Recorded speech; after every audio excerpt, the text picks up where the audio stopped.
शिव पुराण का परिचय और महिमा। आप लोगों के स्नेहपूर्ण आग्रह पर गुरुदेव व्यास का स्मरण कर मैं समस्त पाप राशियों से उद्धार करने वाले शिव पुराण की अमृत कथा का वर्णन कर रहा हूं। ये वेदांत का सार सर्वस्व है। यही परलोक में परमार्थ को देने वाला है तथा दुष्टों का विनाश करने वाला है। इसमें भगवान शिव के उत्तम यश का वर्णन है। धर्म, अर्थ, काम और मोक्ष आदि पुरुषार्थों को देने वाला पुराण अपने प्रभाव की दृष्टि से वृद्धि तथा विस्तार को प्राप्त हो रहा है। शिव पुराण अध्ययन से कलयुग के सभी पापों में लिप्त जीव उत्तम गति को प्राप्त होंगे। इसके उदय से ही कलयुग का उत्पात शांत हो जाएगा। शिव पुराण को वेद तुल्य माना जाएगा। इसका प्रवचन सर्वप्रथम भगवान शिव ने ही किया था। इस पुराण के 12 खंड या भेद हैं। ये 12 संहिताएं हैं। विद्येश्वर संहिता, रुद्र संहिता, विनायक संहिता, उमा संहिता, सहस्त्र कोटि रुद्र संहिता, एकादश रुद्र संहिता, कैलाश संहिता, शतरुद्र संहिता, कोटि रुद्र संहिता, मातृ संहिता, वायवीय संहिता तथा धर्म संहिता। विद्येश्वर संहिता में 10,000 श्लोक हैं।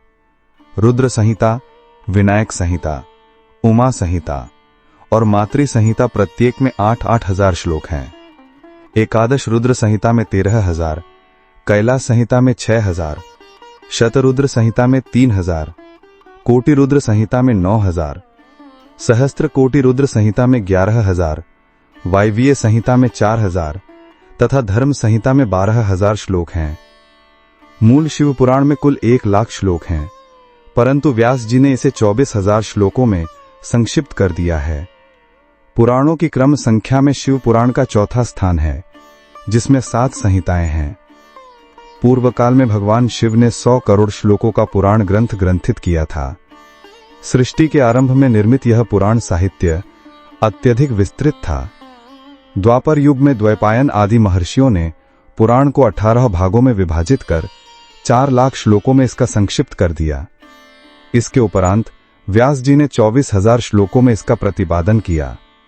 ये वेद तुल्य पुराण विद्येश्वर रुद्र संहिता, शतरुद्र संहिता, कोटि रुद्र संहिता, उमा संहिता, कैलाश संहिता और वायवीय संहिता नामक 7 संहिताओं में विभाजित है।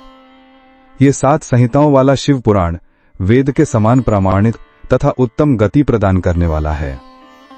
इस निर्मल शिव पुराण की रचना भगवान शिव द्वारा की गई है तथा इसको संक्षिप्त में संकलित करने का श्रेय व्यास जी को जाता है।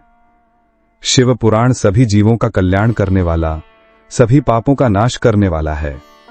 यही सत्पुरुषों को कल्याण प्रदान करने वाला है। यह तुलना रहित है तथा इसमें वेद प्रतिपादित अद्वैत ज्ञान तथा निष्कपट धर्म का प्रतिपादन है।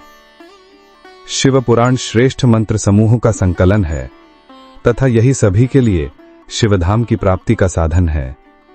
समस्त पुराणों में सर्वश्रेष्ठ शिव पुराण ईर्ष्या रहित अंतःकरण वाले विद्वानों के लिए जानने की वस्तु है। इसमें परमात्मा का गान किया गया है। इस अमृतमय शिव पुराण को आदर से पढ़ने और सुनने वाला मनुष्य भगवान शिव का प्रिय होकर परम गति को प्राप्त कर लेता है। हर हर महादेव।